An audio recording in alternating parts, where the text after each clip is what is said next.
పూర్వకాలంలో ద్రవిడ దేశంలో ఒక రాజ్యం ఉండేది. ఆ రాజ్యంలో ఒక శివాలయంలో ఒక అర్చకుడు పరమశివుణ్ణి నమ్ముకుని అర్చకత్వం చేశాడు. అర్చకత్వం అంటే మామూలుగా చేసింది కాదు, ఆయన ఉన్నాడు అని నమ్మి అర్చకత్వం చేశాడు. బ్రహ్మాండమైనటువంటి కరువు వచ్చింది.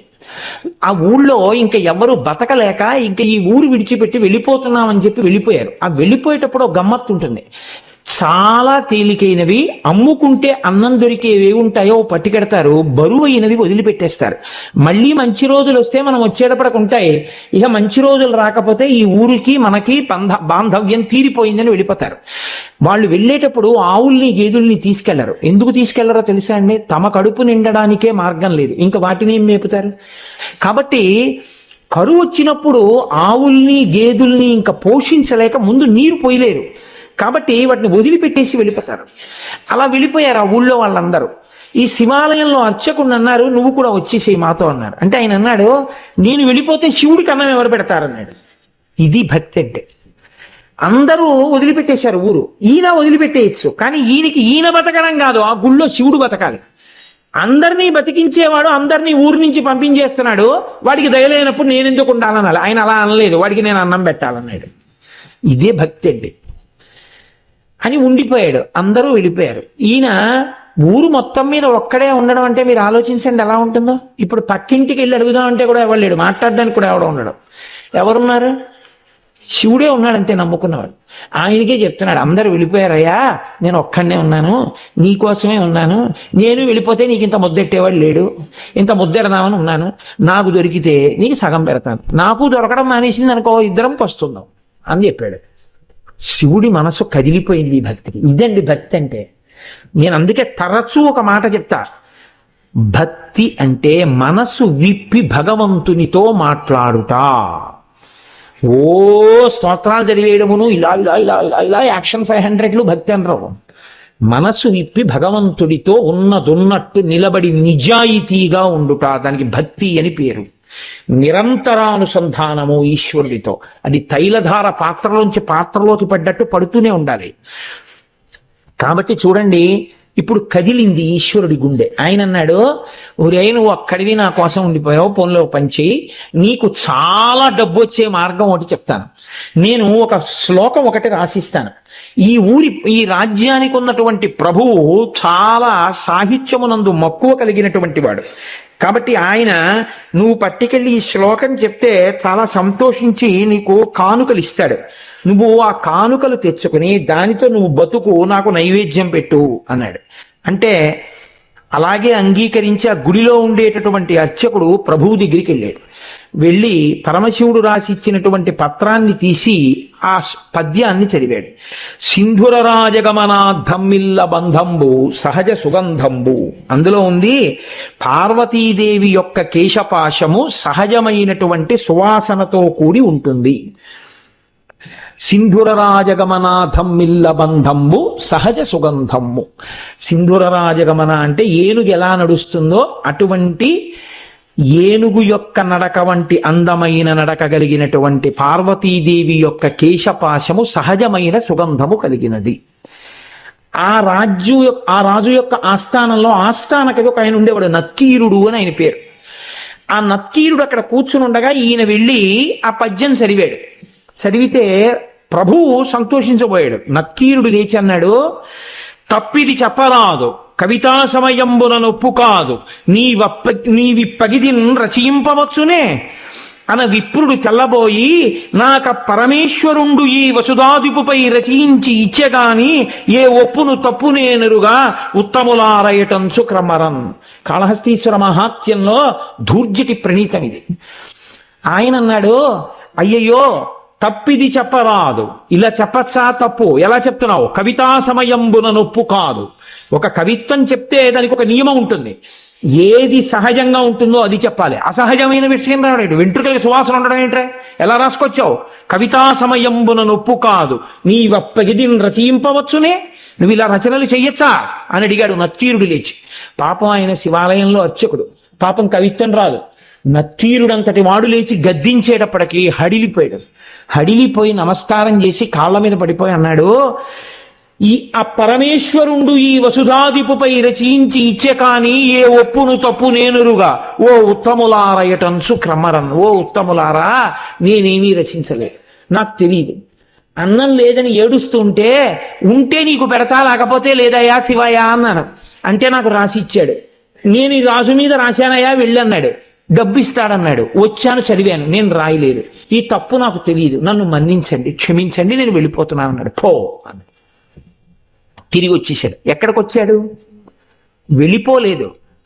అందరూ వదిలిపెట్టేస్తే నమ్ముకుని గుళ్ళో ఉన్నాను, నాకు దొరికితే నీకు పెడతానన్నాను.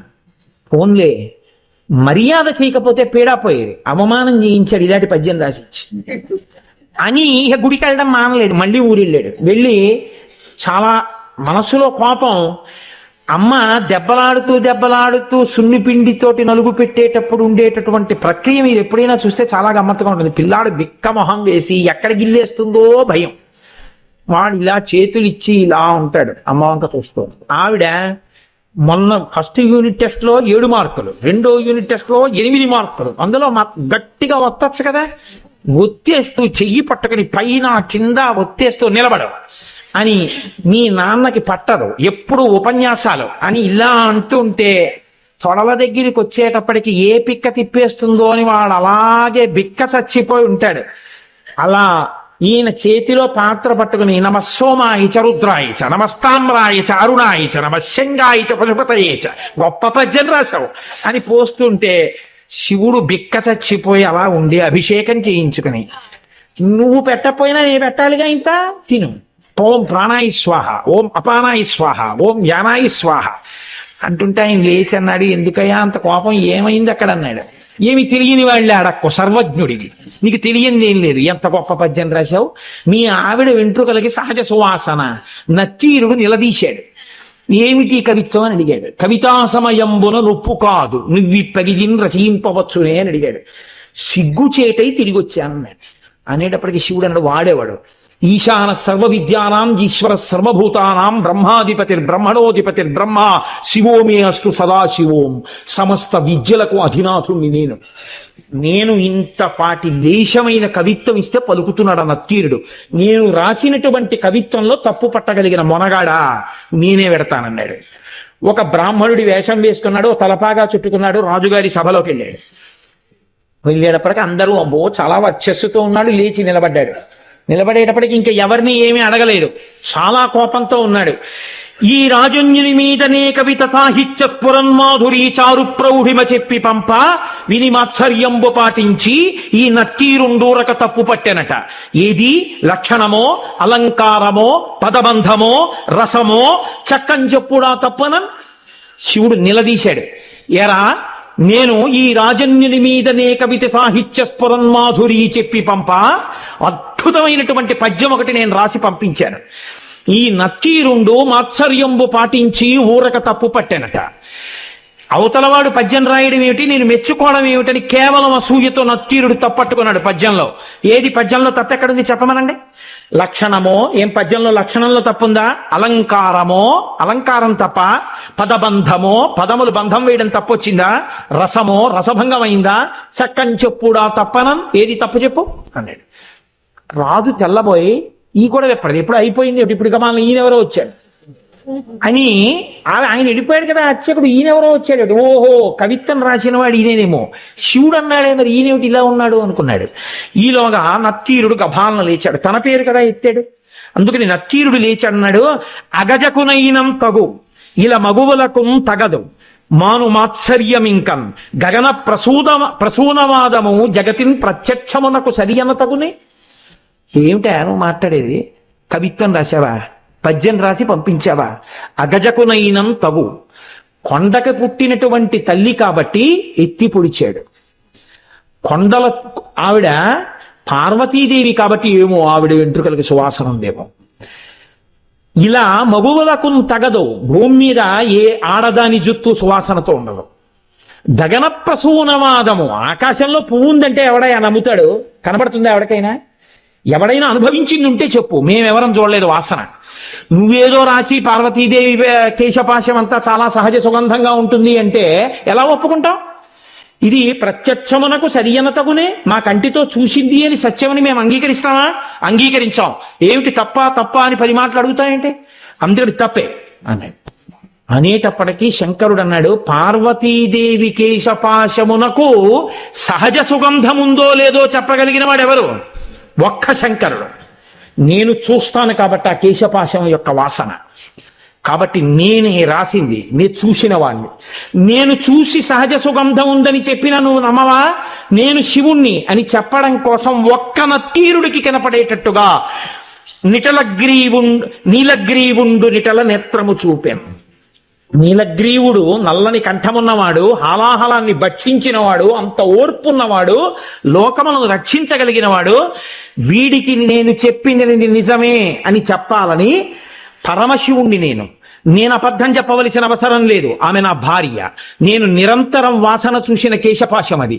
నేను చెప్తున్నానని చెప్పడం కోసమని 3వ కన్ను చూపించాడు. చూపిస్తే అహంకారం అండి నక్కీరుడికి. తను నమ్మింది, తనకొచ్చిన 4 పద్యాలు గొప్పనుకున్నాడు. పరమశివుడంతటి వాడు 3వ కంటితో త్రయంబకుడై ఎదురుగుండా కనపడితే ఆయనే సుగంధిం పుష్టివర్ధనం ఉర్వారుకమివ బంధనాన్ మృత్యోర్ముక్షీయమామృతాత్ అంటాం. ఒక్కసారి మహాదేవుడి కాళ్ళ మీద పడితే ఏ స్థితిని పొంది ఉండేవాడో ఆయన అన్నాడు, తల చుట్టువార కన్నులు కలిగిన పద్యంబు తప్పు కాదనవశమే, వలదిచ్చట నీ మాయా విలసనములు పనికిరావు విడువమటన్నాను. 3వ కన్ను కాదు, నీ తల చుట్టూ కళ్ళు చూపించినా నువ్వు చెప్పిన పద్యం తప్పే. అహంకారం చూడండి ఎలా ఉంటుందో. అన్ని విద్యలకు ఆలవాలమైనటువంటి శంకరుడే వచ్చి చెప్తే ఎందుకు వచ్చిందిరా? మహానుభావుడు చెప్తున్నాడు, ఏమో నా తల్లి కేశపాశమునకు సుగంధం ఉండి ఉండవచ్చు. ఆ అనుభవము, నేను అలా అమ్మ కేశపాశ దర్శనం చేయగలిగిన భాగ్యాన్ని శంకరా నాకు కూడా కృప చెయ్యని పాదాల మీద పడాలి. తన విద్యతో వాదన చేస్తున్నాను అనుకున్నాడు. నీ తల చుట్టూ కళ్ళు చూపించినా నీ పద్యం తప్పే అన్నాడు. వెంటనే శంకరుడు అన్నాడు, నీవు కుష్ఠవ్యాధి చేత భయంకరముగా పీడింపబడదువుగాక.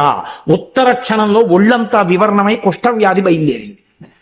ఇప్పుడు పరమశివుడి కాళ్ళ మీద పడ్డాడు. అయ్యయ్యో తండ్రి, వచ్చిన 4 ముక్కలకి కన్ను మిన్ను కానక అహంకారంతో ప్రవర్తించాను.